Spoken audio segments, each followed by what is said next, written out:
Welcome to Athletic Every Day, day number 11. Today was Wednesday. Today is my plyometric day.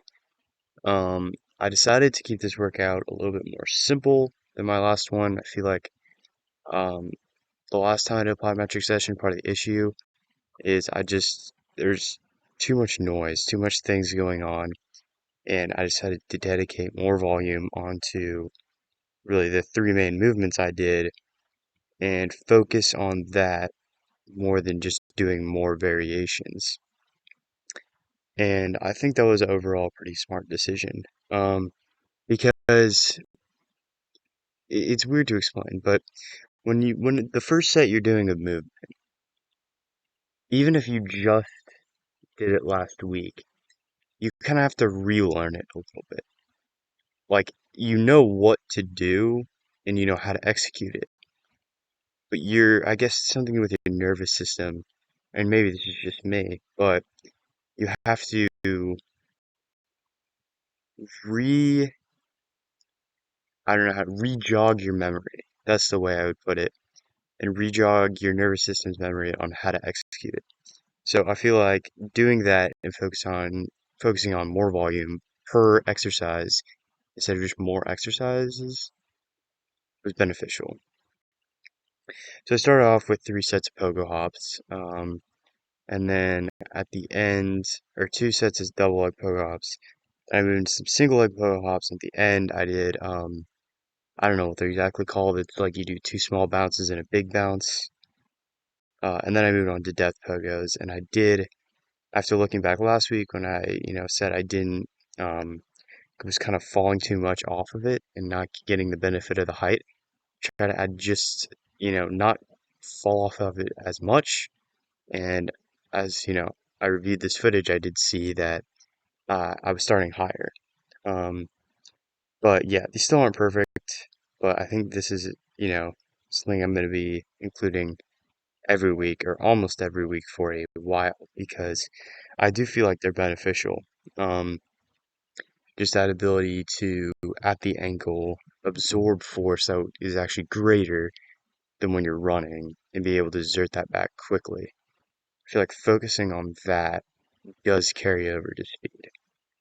Um, and I could be wrong. It's kind of bro science, but in my head it makes sense. And you know, I don't really see a logical objection to why that doesn't make any sense.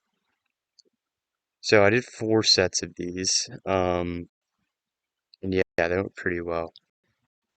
Something I will include in the future though, once I get more close to in-season stuff and more specific stuff, I may start, once I land, jumping to the side, simulating kind of like a cut or something.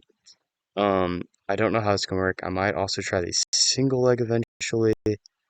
Um, it, I really don't know. But I think I will include some variations of these in the future. The single leg bounds, I did them 2 ways, and I kind of flipped back and forth throughout the couple sets that I did. One of them is you don't start with any real momentum. You kind of just stand there, plant your foot, and go and start bounding on the single leg. And that one, there's less speed. I think it was maybe the second or third clip that I did these in. That was like that. You use minimal momentum and try to focus on the actual bounding portion. And the other one was you kind of get a run into it. And that one, you go faster, but I'm not quite sure what the benefits differ, like how the benefits differ between the two. So I think for now, I'm just going to incorporate both of them. Um, Maybe if I'm doing like 4 sets, 2 of each, or something along those lines. And yeah, it's about all for that one. After this, I moved into some lateral bounds. It's pretty standard. I do them weighted and then unweighted. Um, yeah, it's something you build off of this that I could do eventually. This is kind of working on the cut, the plant and then the push off. And just the weight right now, the progression is just mostly it's jumping with the weight, pushing the weight out in front of me, landing, stopping, controlling, and then moving on. But I guess eventually I'll move into a faster variation And once I get closer to my actual lacrosse season, which is months away, I guess then I'll, incorporate that into real situations, real cuts.